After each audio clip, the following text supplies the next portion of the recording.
बेगूसराय के सांसद और केंद्रीय मंत्री गिरिराज सिंह ने पटना में हुए सीरियल ब्लास्ट मामले में कोर्ट का फैसला आने के बाद अपनी प्रतिक्रिया दी है। उन्होंने कहा कि देश को दुश्मनों से नहीं बल्कि गद्दारों से खतरा है। उन्होंने विपक्षी पार्टियों पर हमला करते हुए कहा कि उस सीरियल ब्लास्ट की निंदा टुकड़े टुकड़े गैंग वालों ने नहीं की। लोगों को ये समझना होगा कि देश बड़ा या गैंग बड़ा।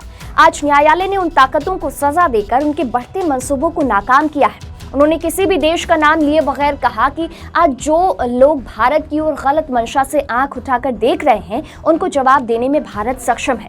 गिरिराज सिंह ने 8 साल पहले पटना में हुई बीजेपी की हुंकार रैली को याद करते हुए कहा कि प्रधानमंत्री नरेंद्र मोदी लोगों को संबोधित कर रहे थे। उसी सभा में गद्दारों द्वारा बम विस्फोट की घटना को अंजाम दिया गया था। अगर उस मंच पर नरेंद्र मोदी होते तो क्या होता, इस बात की कल्पना स्वाभाविक है। उन्होंने कहा कि उक्त घटना के बाद किसी भी टुकड़े गैंग के सदस्यों ने इसकी निंदा तक नहीं की थी। आज न्यायालय में उन ताकतों को सजा देकर उनके बढ़ते मंसूबों को नाकाम कर दिया गया है। गिरिराज सिंह ने दीपावली में शहीदों के नाम दिया जलाने की भी अपील की। उन्होंने बेगूसराय के वीर सपूत लेफ्टिनेंट ऋषि रंजन की शहादत के बाद लोगों से अपील की है कि दीपावली के दिन अपने घर में एक दीप शहीदों के नाम जरूर जलाएं, जिससे कि शहीद के परिवार को भी यह लगे कि पूरा देश उनके साथ है।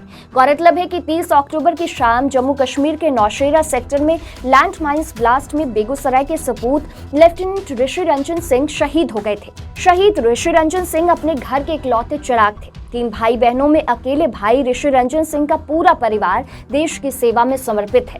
गिरिराज सिंह ने कहा कि जिस तरह शहीद लेफ्टिनेंट की अंतिम यात्रा में लाखों लोग शरीक हुए, इससे देश और सेना के जवानों का सर गर्व से ऊंचा हुआ। गिरिराज सिंह क्या कुछ कह रहे हैं, सुनिए।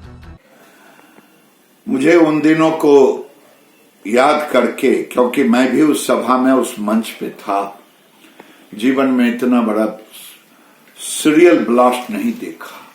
हमारे कुछ साथी अपने जीवन उनको हाथ धोना पड़ा, कुछ अपंग हो गए। लेकिन याद करें, अगर नरेंद्र मोदी उस मंच पे होता तो क्या होता, क्योंकि निशाना नरेंद्र मोदी को बनाया गया। और मुझे तो यही लगता है कि हिंदुस्तान को देश के दुश्मनों से कोई खतरा नहीं है, चाहे वो कोई भी देश हो। भारत को अगर खतरा है तो भारत में छुपे हुए गद्दारों से जो ये ब्लास्ट हुआ, ये कोई मामूली नहीं है। मैं तो कोर्ट को धन्यवाद दूंगा, उन्होंने ऐसे गद्दारों को सजा देने का काम किया।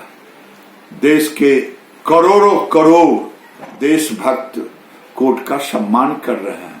लेकिन एक बात कहना चाहूंगा, कोई टुकड़े टुकड़े गैंग सीरियल ब्लास्ट की निंदा नहीं की। क्या है, देश बड़ा या गैंग बड़ा?